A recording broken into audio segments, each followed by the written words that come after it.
Hey guys, and welcome back to my channel. I am coming to you all with my March wrap up. I did pretty good this month. I'm pretty proud of myself if I do say so. But before I get started, I just want to put out there a PSA announcement. If you have not seen the Power Rangers movies, you need to hop on that. If you are a die-hard Power Rangers fan like me, ride till you die. I'm talking about I had the sweatshirts, the sneakers, the costumes, everything. If you are about that life, if you are about the rebirth of Power Rangers, you need to go see that movie right now. You need to go see that right now. Okay, now that I backed up off my crazy, yeah, I really enjoyed the movie, if you can't tell, and I'm really excited about it because I think they're coming out with 6 films. And so it's just a really diverse cast and diverse plot, and you know, the representation is great, and I just really enjoyed it. So it's great for families, you know, it's not too kiddie to where you feel like you just wasted your money, but it's very nostalgic feeling. So if you are a die-hard Power Rangers groupie, you need to go see this movie. But okay, back to this wrap up.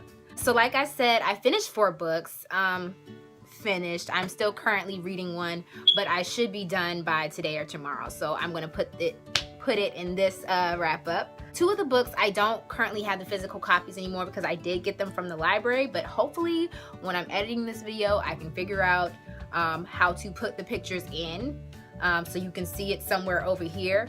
But if not, you know, if someone knows how to do that, please leave a comment down below in the comment section because your girl needs help with this editing process. And yeah, but anyway, so the first book that I read was Persepolis by Marjane Sartrapi. This is a graphic novel.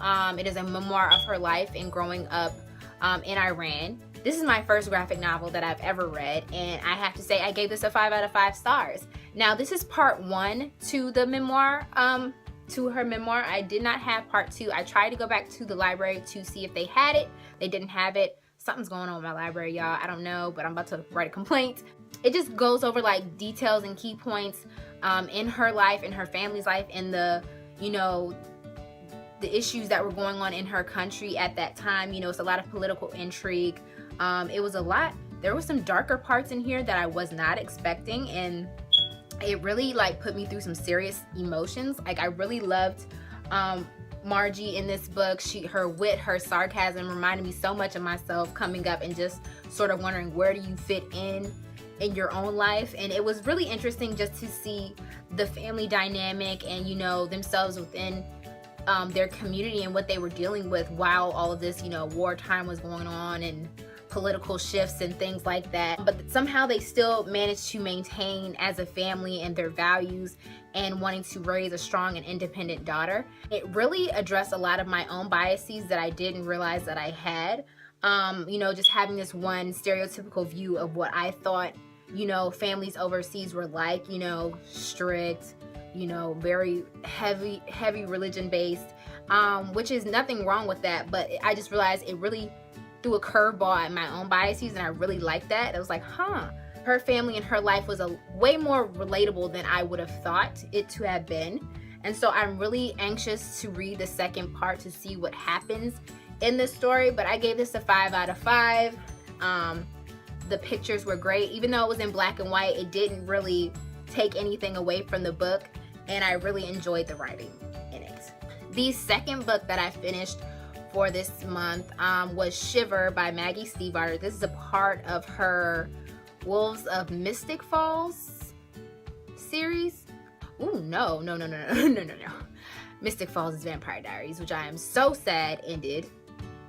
I'm going through withdrawals right now. Like I'm in a total TV slump. I don't even know what to do with myself. Anyway, I believe it's the Wolves of Mercy Falls.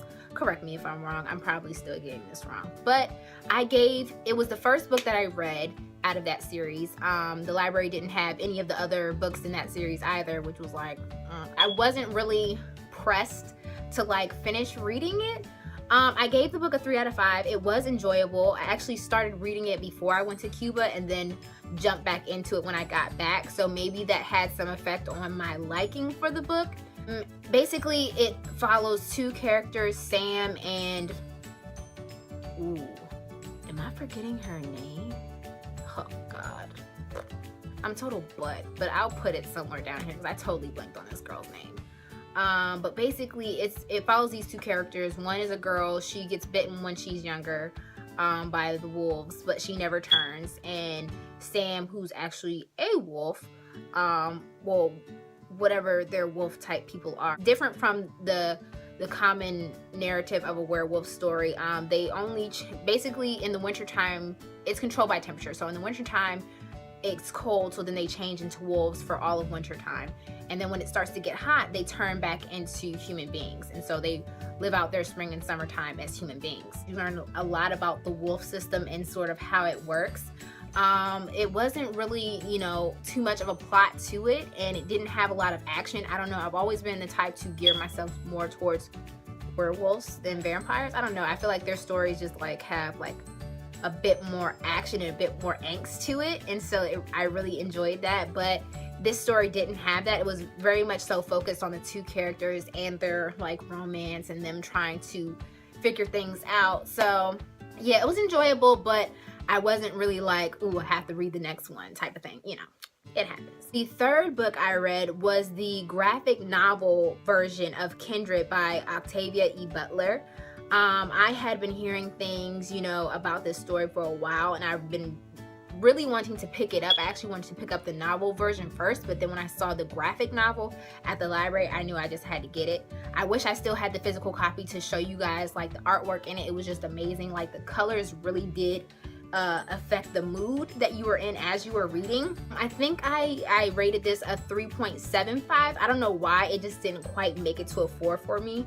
I felt like in a way the story it had some holes, and I felt like whenever I got into, well, first, before I even go into all that, let me explain what the story is about. Basically, it's about time travel. So this woman, Dana, she's from the 1970s, and somehow she starts getting these weird headaches, and she ends up being transported back in time to like 18 some odd, you know, when there's still slavery, and she ends up on this plantation, and come to find out, like, this is the plantation that her family lived on, you know, where her great-grandfather and her great-grandmother, you know, I don't want to say got together, but, you know, because I don't want to give anything away in the story, but that's where her family's, you know, tree sort of started in a way. It's weird because she's sort of piecing things together, and she's sort of trying to prevent things from happening, but as she's going back in time, it sort of like puts her at risk, and she, you know, ends up being in a lot of danger and things like that, and goes through some real shit. And so it was really intense. It was a lot of going back and forth, but the pictures and the way it was told really did keep you in the loop. The one thing that sort of just didn't do it for me is like when I would start feeling an emotion, I felt like I wasn't able to sit in it long enough. I felt like it would all of a sudden, you know, she's back to the future or something else would shift, and I feel like they weren't trying to make the graphic novel very long, and they didn't want to put a lot of detail. You know, it's sort of like when you take a novel into movie adaptation and you realize the movie left a lot of gaps. That's what it sort of felt like to me. So this is my rating of the graphic novel. I don't want to say that this is my rating for the novel because I haven't read it, but I think I actually want to read the novel now and compare it to the graphic novel to see if I like the novel version more, because it might have more detail and it might sit with me a little better. And the last book that I am currently still reading, but I want to go ahead and talk about it because I will probably be doing a solo review of this book, and that is Americanah by Chimamanda Ngoze Adichie. So far, I would say I'm about 150, 160 pages from, you know, finishing the book, but I would have to say I am really enjoying it so far. I would give this book a 4 out of 5 stars. I started reading this while I was in Cuba, but, you know, my attention just wasn't there. But as I got home and I really started to take my time with it, this isn't a book that you want to rush through, in my opinion. And you know, when I heard reviews on this book, it was sort of like, you know, there were some people who really enjoyed it and some people that were just like about it. And I would have to say I'm one of the people that really enjoyed it. I really love the storytelling. Chimamanda's writing is very lyrical, and sometimes it's also very, you know, relatable. It's not too heavy and dense. What I like about this book is even though it's like almost like 600 pages long, the chapters are short, so you really are able to get into it. And basically this story follows two characters, Ifemelu and Obenze. They start their lives in Nigeria. They are Nigerians, and they, you know, it sort of is a romance in a way, but something happens to where, I don't want to give away too much, but she immigrates to America, and however Obenze is not able to, so then he starts his journey in the UK.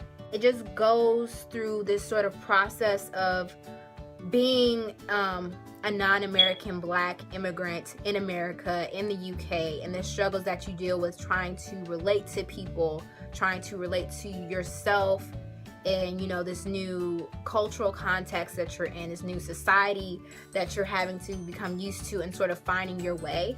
And what I really liked about this story is that the inner dialogue that's there, and sort of like the feelings, it was much more relatable than it was, you know, to find a contrast. I feel like some people read this book and they feel like, oh, you know, it's a lot of the difference between non-American Blacks in America, and it's a lot of contrast in Black Americans, and it's sort of like, you know, I felt like one person's view I heard was like, oh, who's better, you know, Black people who aren't from America or Black Americans, and I didn't get that at all. But I felt more in common with Ifemelu and Obenze's struggles than anything. Like, some of the differences that the characters are bringing up, I could tell you in everyday conversations with Black people that it's been sort of the similar narrative, but I also enjoyed viewing the differences in their perspective and experiences. And that's what I really like to get from a book, is sort of, how does the other half feel? How does it, you know, translate into what their life looks like, how they interact, and things like that. But I don't want to talk too much about it, because I will go more into how I felt into specific parts of this book that I really enjoyed. And of course, I have to actually finish the book, so my rating might change depending on how the book ends, but for right now, it is a 4 out of 5 stars. I'm really enjoying it, and I can't wait to tell you guys more about it. But that is all that I have for today in my wrap up. If you guys have any questions, please comment down below. Also, if you know how to put up a picture in the video in case you don't see it in here, help us out. But all right, I will see you guys next time, and peace, love, and happy reading.